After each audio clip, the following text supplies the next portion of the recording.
Assalamualaikum warahmatullahi wabarakatuh. Selamat malam. Perkenalkan, nama saya Yuda Tegar Pratama dengan NPM G1D 020023. Pada kesempatan kali ini saya akan mempresentasikan hasil tugas saya pada mata kuliah Dasar Sistem Tenaga Listrik yang membahas tentang perancangan kipas angin dengan model Bluetooth dan sensor suara. Pada bab 1 ada pun latar belakang, yaitu poin pertama, perkembangan teknologi elektronika, khususnya teknologi yang berhubungan dengan pengendali otomatis semakin berkembang, sejalan dengan perkembangan ilmu dalam bidang otomatisasi. Poin kedua, smartphone adalah salah satu alat komunikasi yang praktis dan fleksibel pemakaiannya bagi penggunanya. Poin ketiga, sistem kontrol kipas angin dan lampu otomatis menunjukkan sensor PIR HCSR501 dapat mendeteksi objek manusia. Yang kedua, tujuan. Adapun tujuan yang dapat saya ambil, yang pertama yaitu mengetahui sensor suara mendeteksi keluar atau masuknya suara manusia dalam suatu ruangan. Yang kedua, mengetahui microcontroller Arduino Uno untuk memproses input dari model Bluetooth dan sensor suara sehingga dapat mengatur on atau off dan kecepatan kipas angin. Rumusan masalah. Adapun rumusan masalah yang dapat saya ambil yaitu yang pertama, bagaimana sensor suara mendeteksi keluar atau masuknya suara manusia dalam suatu ruangan. Yang kedua, bagaimana microcontroller Arduino Uno memproses input dari model Bluetooth dan suara sehingga dapat mengatur on atau off dan kecepatan kipas angin.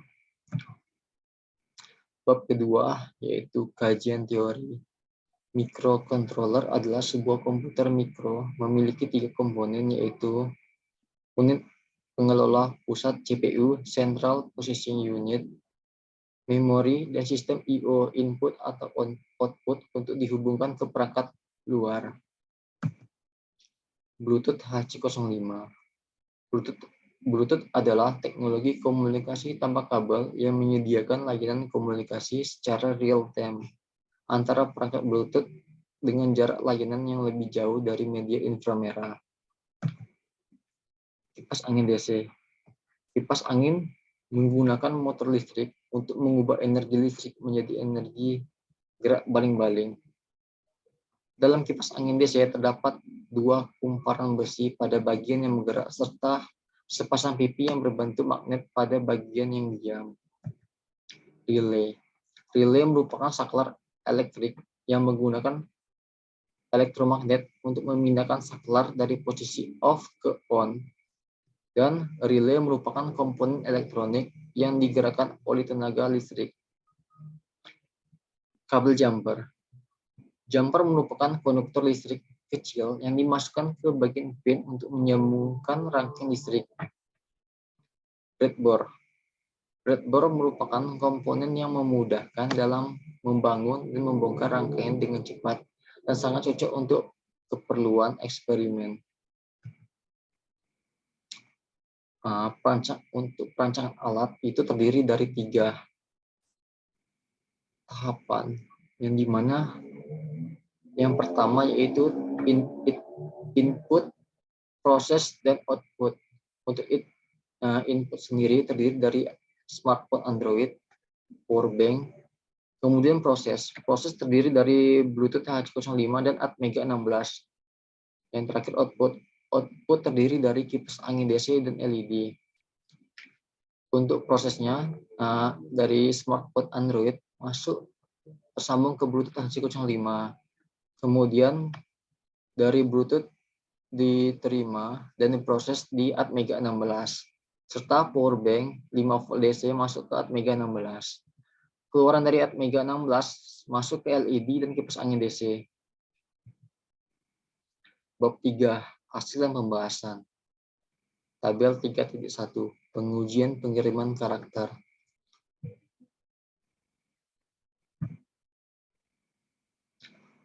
pada pengujian pengiriman karakter dilakukan pengiriman data sebanyak 4 kali percobaan, yang dimana pada percobaan pertama dilakukan percobaan pengiriman karakter 1, kemudian diterima oleh modul Bluetooth HC05 dan akan diproses oleh microcontroller Atmega 16.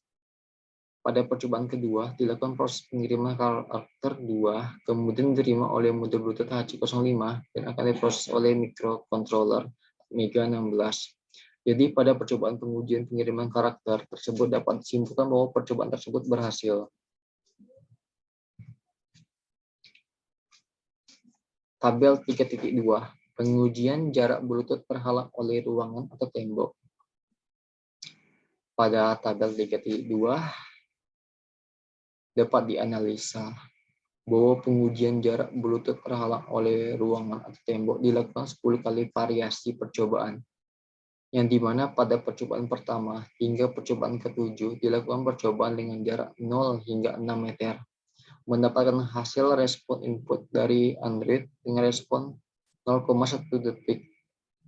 Pada saat percobaan dilakukan dengan jarak 7 hingga 9 meter, mendapatkan hasil alat merespon input dari Android hingga waktu respon 0,2 detik. Sedangkan pada saat pengujian dengan jarak 10 meter, mendapatkan hasil alat tidak merespon input dari Android dan terjadi error koneksi. Jadi analisa tersebut dapat disimpulkan bahwa pengujian terhalang tembok memiliki batasan jarak koneksi. Tabel 3.3, hasil keseluruhan. Berdasarkan pada tabel 3.2, maka dapat dianalisa bahwa pada hasil keseluruhan memiliki 4 kali percobaan, yang dimana pada percobaan pertama yaitu percobaan pada saat kipas angin off, yang dimana mendapatkan hasil percobaan itu dengan kondisi semua LED mati dan kipas tidak berputar. Pada percobaan kedua yaitu pada percobaan kipas low speed, di mana mendapatkan hasil percobaan dengan kondisi hanya LED biru menyala dan kecepatan kipas pelan. Pada percobaan ketiga yaitu pada percobaan kipas normal speed, di mana mendapatkan hasil percobaan yaitu dengan kondisi hanya LED kuning menyala dan kecepatan kipas sedang. Sedangkan pada percobaan terakhir yaitu dilakukan percobaan kipas high speed, di mana mendapatkan hasil percobaan yaitu dengan kondisi hanya LED hijau menyala dan kecepatan kipas kencang. Bab keempat, kesimpulan. Berdasarkan pada pengujian perancangan alat tersebut, maka dapat diambil beberapa kesimpulan, yaitu pada poin pertama, Bluetooth HC05 bekerja secara efektif antara 0 hingga 9 meter. Pada poin kedua, pengaturan kecepatan PWM minimal dan maksimal pada kipas angin DC hanya berkisar 0 hingga 255. Apabila tidak sesuai dengan batas minimum dan maksimal, maka kipas angin DC tidak akan bergerak. Pada poin ketiga, membangun aplikasi Android dengan menggunakan situs Meet Ampinvertor menggunakan bahasa pemrograman yang kompleks, berbasis teks menjadi berbasis visual, drag and drop berbentuk blok-blok. Dan poin terakhir, yaitu program yang terdapat pada Atmega 16 dibangun dengan menggunakan perangkat lunak kode visual AVR dengan menggunakan bahasa pemrograman. Baik, itulah tadi hasil presentasi dari saya. Saya akhiri. Wassalamualaikum warahmatullahi wabarakatuh.